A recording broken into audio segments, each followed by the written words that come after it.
हफ्ते में 2 बार आता है स्पोर्ट्स का पीरियड और उसमें भी आ जाते हैं मैथ्स वाले टीचर। कहते हैं बेटा आज तो मैं पढ़ाऊंगा। अगर ऐसा ही चलता रहा तो कैसे खेलेगा इंडिया और कैसे बढ़ेगा इंडिया। नमस्ते दोस्तों, मेरा नाम है आरजे कार्तिक। आप देख रहे हैं दी एक्सप्लेनर। आज हम जिस मुद्दे को एक्सप्लेन करेंगे वो है ओलंपिक्स में हमेशा पीछे क्यों रह जाता है अपना भारत।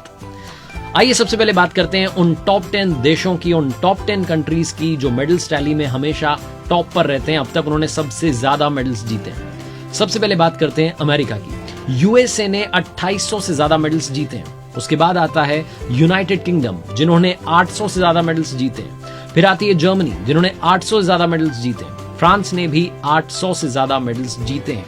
इटली ने 700 से ज्यादा, स्वीडन ने 600 से ज्यादा, चाइना ने 600 से ज्यादा मेडल्स जीते हैं। रशिया, नॉर्वे, कनाडा ने 500 से ज्यादा मेडल्स जीते हैं। और बात करें अगर 140 करोड़ की आबादी वाले भारत की, तो अब तक के इतिहास में हमने सिर्फ 30 से ज्यादा मेडल्स जीते हैं, और जबकि हमें खेलते हुए काफी साल ओलंपिक्स में हो चुके हैं। वो क्या वजह है जिसकी वजह से हम ओलंपिक्स में हमेशा पीछे रह जाते हैं? सबसे पहला रीजन जो मुझे लगता है हमारे बच्चों के ऊपर है पढ़ाई का दबाव।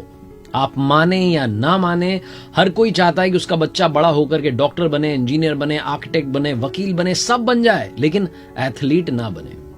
हमारे देश में पेरेंट्स को ये मालूम है कि हमारे बच्चे को हमें क्या करवाना है। वो अपने बच्चे की फ्रीडम उसको देते ही नहीं है। तारे ज़मीन पर, 3 इडियट्स, बहुत सारी मूवीज हमने देखी हैं, लेकिन अभी भी हमारा माइंडसेट जो है वहीं पर अटका हुआ है। इस बात का अंदाजा लगाइएगा आप कि हमारे देश के बजट की बात करते हैं तो एजुकेशन वाला जो बजट है वो 50,000 करोड़ रुपए से ज्यादा का है, और स्पोर्ट्स का जो बजट है वो लगभग 2,500 करोड़ है इस साल का। हमारे देश में खेलों के लिए इतना कम बजट क्यों रखा गया है? शायद सरकार को भी मालूम है कि पेरेंट्स क्या चाहते हैं, उनका माइंडसेट क्या है। वैसे भी वो खेल को ज्यादा प्रायोरिटी देते नहीं है। स्कूल्स की बात करते हैं, बच्चों की बात करते हैं, उनका स्कूल बैग स्पोर्ट्स किट से ज्यादा भारी होता है। सॉरी, स्पोर्ट्स किट तो होती नहीं है। फिजिकल एजुकेशन की बात करें, ये हर जगह पर कंपलसरी होती है, लेकिन पढ़ाने वाले जो हैं, कोच साहब जो हैं, सिखाने वाले, वो होते ही नहीं है, टीचर होते ही नहीं है। अगर होते भी हैं तो ट्रेंड नहीं होते हैं, उतने एक्सपर्ट नहीं होते हैं जितने की होने चाहिए। दूसरा रीजन जो मुझे लगता है वो है क्रिकेट का दबाव। हमारे देश में अगर मैं आपसे पूछूं टॉप 10 क्रिकेटर्स के नाम बताइए, आप फटाफट बता देंगे। लेकिन मैं आपसे पूछूं कि हमारे देश के टॉप 10 एथलीट्स के नाम बताइए, आप सक पका जाएंगे। बहुत सारे लोगों को तो ओलंपिक्स में कौन कौन से खेल होते हैं ये नहीं पता है। कमलप्रीत कौर जब डिस्कस थ्रो में पहुंची फाइनल में, तब जाकर के लोगों ने टीवी पर देखा कि ओहो, ऐसा भी कोई खेल होता है, इस तरीके से खेलते हैं, ऐसे ऐसे होता है। जानकारी खेलों के लिए बहुत कम है। जो पेरेंट्स अपने बच्चों को आगे बढ़ाना चाहते हैं, वो चाहते हैं कि खेल में बच्चा आगे बढ़े भी, तो वो खेल जो है उसका नाम क्रिकेट हो। वो अपने बच्चों को क्रिकेटर बनाना चाहते हैं, क्योंकि उन्हें लगता है कि बाकी के खेल में जो एथलीट्स हैं उनको उतना सम्मान नहीं मिलता है। हमारे देश में वो एथलीट जो मेडल जीत करके नहीं लाया, उसके बारे में कोई बात ही नहीं करता है, उसको सुविधाएं ही नहीं मिलती है। इसी पर मैं आगे आऊंगा, लेकिन उससे पहले सिर्फ ये कहना चाहता हूं कि जब क्रिकेट की बात आती है, जब क्रिकेट टीम के लिए स्पॉन्सरशिप की बात आती है, तो बहुत सारी कंपनीज आगे आती हैं, बिड लगती है, तब जाके कोई एक सिलेक्ट होती है। लेकिन जब हमारे नेशनल गेम हॉकी की बात आती है, तो एक राज्य जो है वो उसे स्पॉन्सर कर रहा है, ओडिशा, मेंस और विमेंस हॉकी टीम को। कंपनीज इस मामले में थोड़ा पीछे रह गई। बहुत सारी कंपनीज को लगता है कि ये गेम्स इतने पॉपुलर नहीं है, तो क्यों अपना पैसा वहां वेस्ट किया जाए, इसीलिए शायद वो स्पॉन्सरशिप के लिए आगे नहीं आती, और बहुत सारे खेल आगे बढ़ने से, बहुत सारे खिलाड़ी आगे बढ़ने से रह जाते हैं। क्रिकेट की इस आंधी में, इस तूफान में, इस चकाचौंध में छोटे छोटे खेल सिमट के रह जाते हैं। एक और सबसे बड़ी वजह है वो है सुविधाओं का अभाव। हमारे देश में अगर कोई एथलीट बनना भी चाहे तो उसे मालूम है कि उसे वो सुविधाएं नहीं मिलेंगी जो मिलनी चाहिए।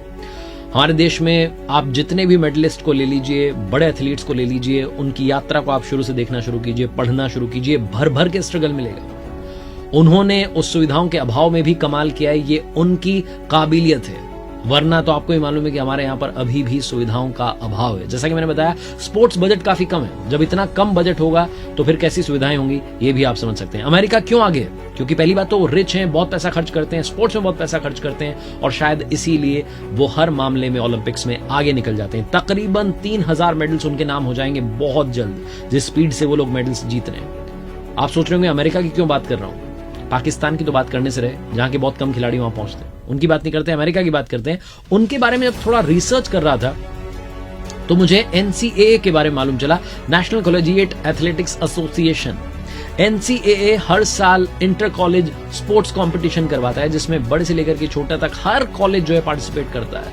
और एनसीएए के बारे में जब मैंने मालूम किया तो वो एथलीट्स को स्कॉलरशिप देते हैं, फुल टाइम ट्यूशन वेवर देते हैं, पार्ट टाइम ट्यूशन वेवर देते हैं, स्टाइपेंड देते हैं। इस तरीके से जो एजुकेशन है वो फ्री हो जाती है, उसका लोड जो है माइंड में नहीं होता है, सिर्फ और सिर्फ खेलों पर फोकस करते हैं वहां के बच्चे। 12-13 साल के बच्चे भी मोटिवेटेड होते हैं स्पोर्ट्स में जाने के लिए। सोशल एक्सेप्टेंस भी उन्हें मिलती है, सोसाइटी भी कहती है कमाल करके दिखा दिया। यूनिवर्सिटी एडमिनिस्ट्रेशन हो, स्टूडेंट्स हो, उनके पेरेंट्स हो, हर कोई प्राइड फील करता है जब बच्चा मेडल जीत करके लाता है अमेरिका में। इसीलिए वो जो कल्चर है वहां डेवलप हुआ है, सुविधाएं वहां डेवलप हुई हैं, सारा कमाल जो है वो उस लेवल से शुरू होता है जिसे हम स्कूल लेवल कहते हैं, कॉलेज लेवल कहते हैं। वहीं से ये सारा चेंज आता है जिसकी अभी भी भारत में बहुत ज्यादा कमी है। एक और बड़ा रीजन है आपस में भेदभाव। हमारे यहां पर दंगल का एक डायलॉग है जो कि बड़ा फेमस हो गया है, मारी छोरियां छोरों से कम है के। और ये जो डायलॉग है इसको हर बार यूज किया जा रहा है। मैं एक बात कहना चाहता हूं, ना तो छोरियां छोरों से कम हैं, ना ज्यादा हैं, छोरियां छोरों के बराबर हैं। ये छोटी सी बात अगर इधर फिट हो गई तो देश में सब कुछ बदल जाएगा। देश बदलने से पहले, ओलंपिक्स में अपना जो परफॉर्मेंस है उसे बदलने से पहले हमें अपनी सोच को बदलना होगा, इसका डेवलपमेंट करना होगा। ये बहुत ज्यादा जरूरी है। हमारे देश में लगभग 71 करोड़ पुरुष हैं, 66 करोड़ महिलाएं हैं। अगर महिलाओं को आगे आने का मौका दिया जाए, लड़कियों को खेल में लाया जाए, उन्हें मोटिवेट किया जाए, इंस्पायर किया जाए, तो वो भी कमाल कर सकती हैं। भारत की फॉर्मर एथलीट पीटी उषा जी से पूछा गया एक इंटरव्यू में कि क्यों हम चाइना के हिसाब से परफॉर्म नहीं करते, क्यों हम अमेरिका के हिसाब से परफॉर्म नहीं करते, क्यों हम उस लेवल का परफॉर्म नहीं करते। चाइना वाले बहुत मेडल जीतते हैं, अमेरिका वाले बहुत मेडल जीतते हैं, भारत पीछे क्यों है। पीटी उषा कहती हैं कि पिछले 20 साल से सवाल मैं खुद से भी पूछ रही हूं और मेरे पेरेंट्स कहते हैं कि सच बोलो, लेकिन मैं कड़वा सच बोलना नहीं चाहती, मैं चुप रहना चाहती हूं। उनकी जो खामोशी है ये भी काफी कुछ कह जाती है। पढ़ाई का दबाव, क्रिकेट का प्रभाव, सुविधाओं का अभाव और आपस में भेदभाव, ये वो रीजन है जिनके बारे में हमने बात की। लेकिन खाने में चाव, ये भी तो है। हमारी फूड हैबिट्स इतनी खराब हैं, उनके बारे में तो क्या कहना। कपिल देव साहब कहते हैं कि फ्राइड फूड बहुत खाते हैं इंडियंस, इसीलिए शायद वो पेस बॉलर्स नहीं बन पाते, स्टेमिना उतना नहीं होता है। एथलीट्स की डाइट बहुत इंपॉर्टेंट होती है। मीराबाई चानू की कहानी जब मैंने पढ़ी, जब उनके बारे में वीडियो कर रहा था, तो मैंने सुना समझा कि मीराबाई चानू के परिवार ने एक चाय की थड़ी लगाई ताकि एक्स्ट्रा इनकम हो सके और मीराबाई चानू की जो एथलीट वाली डाइट है उसे मैनेज किया जा सके। कितने सारे बच्चे बच्चियां होंगे जो एथलीट बनना चाहते होंगे लेकिन डाइट के अभाव में वो रह जाते होंगे। हमारे देश में सवाल बहुत सारे हैं, उनका जवाब सिर्फ ये है कि क्या बदला जा सकता है। ये सवाल सिर्फ सरकार से नहीं, सिस्टम से नहीं, अपने आप से भी पूछेगा। पेरेंट होने के नाते भी अपने आप से पूछेगा, भाई होने के नाते भी अपने आप से पूछेगा कि क्या अपने भाई को, बहन को, क्या मम्मी पापा अपने बच्चों को स्पोर्ट्स में भेजना चाहते हैं। ये बहुत बड़ा सवाल है जो बार बार पूछते रहिएगा, क्योंकि यही सवाल, इसी का जवाब सिस्टम को बदलने पर मजबूर करेगा। आज के इस एक्सप्लेनर वीडियो में बस इन्हीं मुद्दों पर बात करना चाह रहा था ताकि एक बार फिर से हमारा ध्यान इस तरफ जाए। हर मेडल पर खुश होना बड़ी अच्छी बात है। जब भी मेडल आता है, ब्रॉन्ज आए, सिल्वर आए, गोल्ड आए, हम खुश होते हैं, बहुत खुश होते हैं। हमारी सरकारें इनाम बांटती है, लेकिन सिर्फ कुछ मेडल्स पर खुश होकर के रह जाना अच्छी बात नहीं है। आप देख रहे थे आरजे कार्तिक को। देखिए मेरे साथ हर सोमवार सुबह 9:30 बजे एक नई कहानी।